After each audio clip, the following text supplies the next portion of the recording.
Hello YouTube, and welcome to a review of the latest product release from Rapido Trains.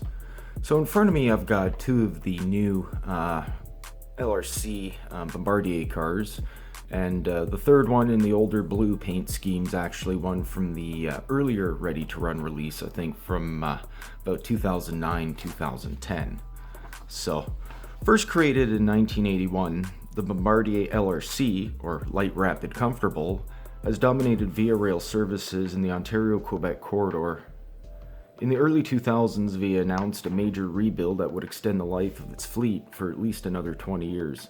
It's expected that the majority of the fleet for the LRC cars will potentially be retired in 2025 with the announcement of the new trains that Via is going to be acquiring to sort of service that area. So these essentially aren't a new model for Rapido.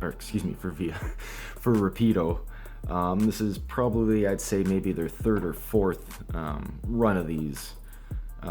Initially, I believe they were released as a resin kit, and that was basically had two runs of that in itself. And then basically the first RTR release was done as part of their Super Continental line of passenger cars. They ran better than the resin kits, obviously, but they didn't get away as having a perfect model, so to speak. A few of the reasons basically were, flickering lights or non-functioning interior lights, just based on, how the trucks and the power pickups were initially designed. The trucks weren't that free-rolling. So, an example here, I'm giving it a fair bit of effort, and it's not really doing much. So, and then obviously the other issue too was the stirrups here at the ends, there and there. Apparently some of them got shipped and they were damaged in shipping. So, it was a great, attempt, I guess, especially for the first generation, because they did light up. I didn't really have any of the flickering issues that most people complain about, and reason being is I used some of that purple Neverstall or whatever it is, the expensive little pen tube stuff, but I squirt that in the bearings, ran them a bit, cleaned them out, and, it did help the car move a little bit more free rolling, but you get 3 or 4 of these in behind a locomotive, and that poor locomotive's kind of struggling. So this is basically, like I said, the third or fourth iteration of the Bombardier LRC car that Rapido's done. So some of the model features, obviously,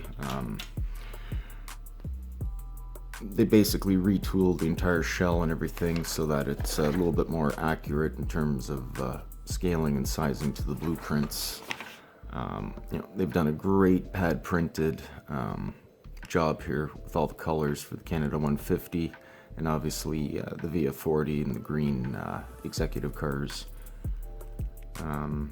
So they've actually redesigned the seats as well in there, and we'll see that later on when I get it lit up on the tracks. But basically they went from the 4 facing each other across each aisle, as you can kind of see in this one here, to more of a 2x2 business class setup in some of the cars, which is really neat.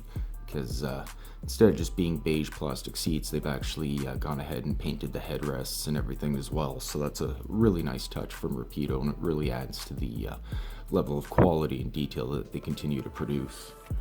So moving on, obviously it's got the track-powered, easy peasy interior lighting with the marker lights. What they did do in this run is they installed capacitors, so that it sort of helps with the flickering of the lights. Again, that's usually indicative of dirty wheels and dirty tracks, so cleaning that up, we'll take care of it on the older ones as well. But just as added measure, they added a capacitor to the new run as well. And again, they mentioned they redesigned their trucks; they're a little bit more free rolling. The one thing I'm not happy with is the stirrups. So you can see them on the original release here. You don't see them here, and we'll get to that in a second. And that's pretty much it. And they did the improved couplers, so it's not those Rapido couplers. They're basically McDonald Cartier couplers. I replaced them with KD couplers anyways, but these ones, depending on the radius of the track you're running, should be fine. If not, Rapido's got you covered as well. So moving on with the review, you can see it's got excellent quality pad printed graphics on the side, and you can see from, if I move out of the way, the reflection from the window with the light off the silver is just really amazing. I'm going to see if I could zoom in a little bit just so we could see the interior, and then I'm going to give it a little bit of juice here. And as you can see, they've painted the headrests. Probably, turn it around a bit. It's a little hard because, again, they did the tinted windows, but I think it looks quite excellent. I'm going to try and zoom in a little bit more. Sorry about the grainy picture. She zoomed in pretty close, but again, you can definitely see the painted headrest there, which is pretty neat.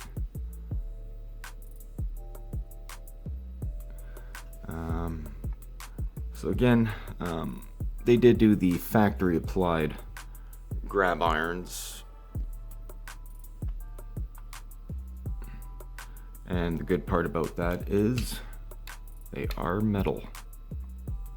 So another neat feature they put on was the Wi-Fi antenna.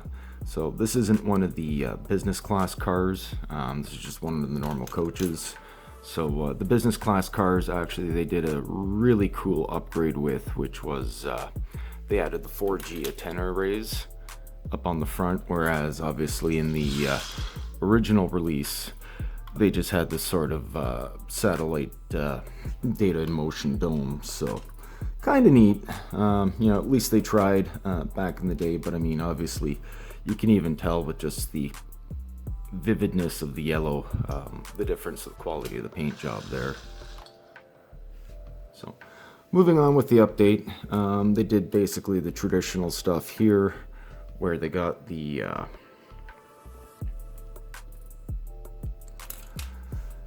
etched metal walkway guard, they got the MU hip hoses, all the receptacles, and obviously you tap the magic wand one way or the other.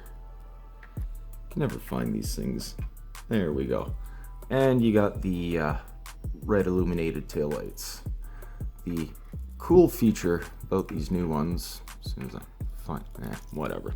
The other cool feature about these new ones is, obviously, if you don't want them, sort of illuminated and lit up in the yard. I'm just trying to block some of the light, but it ain't working. So let me just try and zoom in a bit, and maybe you get a better idea.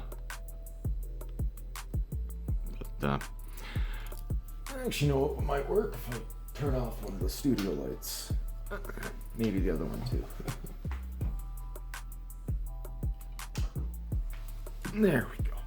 Okay, so that gives you a little bit better idea of the interior illumination. And apparently if you ran your magic wand over the top somewhere in the middle, yep, there we go. Your lights go off, whereas with the earlier release, I don't think that was a feature. The magic wand really was just operating the taillights.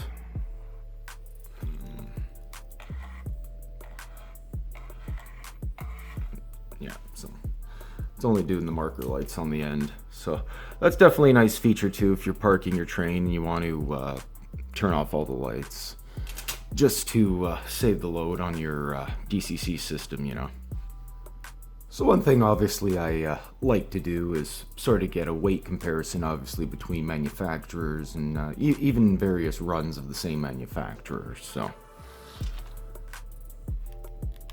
here's the original RTR release, which is coming in about 230 odd grams. So it's a fairly decent weight. The new ones do feel a little bit heavier, but let's just see if it's my mind playing tricks on me. Yeah, apparently it's my mind. These ones are coming in about 223 grams, so they're slightly lighter, but might be because of the weight distribution's a little more balanced in that one versus this one. These ones seem to be really heavy towards the ends.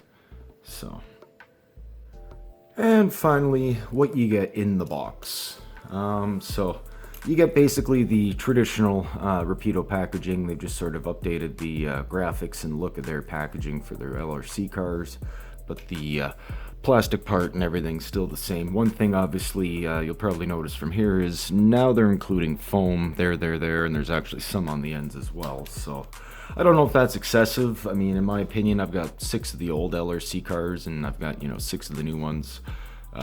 These two obviously came in the mailbox. I guess I got punished for being lazy this week.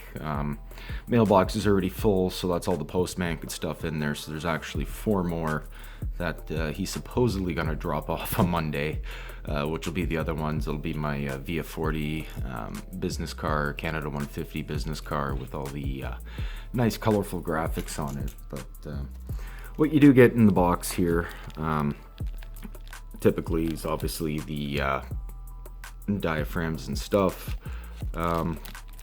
They look the same. They don't feel as squishy.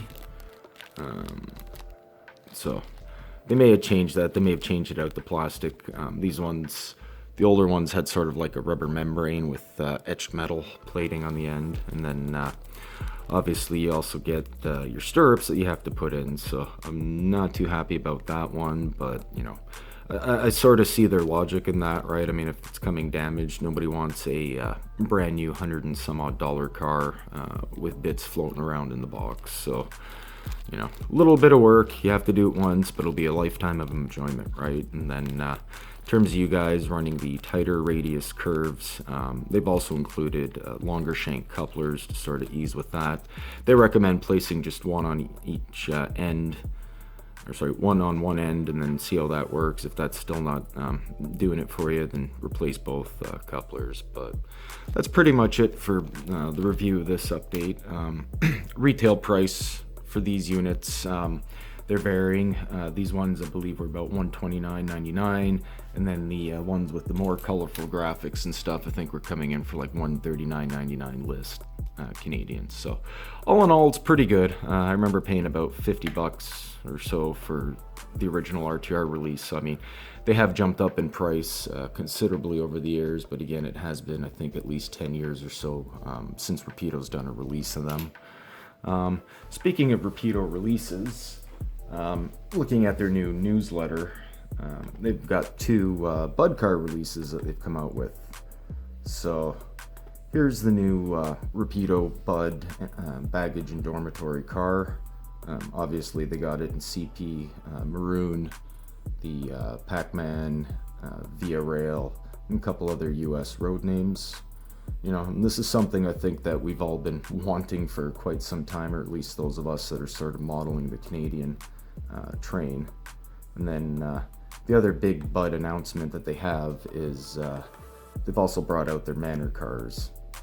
So as you can see here, they've got it CP Maroon, CP Pac-Man, or Multi-Mark for you aficionados, and then obviously Via Rail, with and without the Canadian flags. So they're coming in about 140 Canadian each, but I think it's well worth it, because again, they've never been released outside of the Via Canadian complete set, so it's something I think the market's been lacking. And if anybody's sort of been following eBay, they've been fetching quite a premium on there. So this is great, because I was tempted to bid on the last one in terms of the baggage car that I've seen online, but it was a baggage car, and I think a Manor car for like $600 Canadian. That was just way too much, and I'm definitely glad I passed that up. So that's about it for this review. Until next time, see you around, have fun, and enjoy.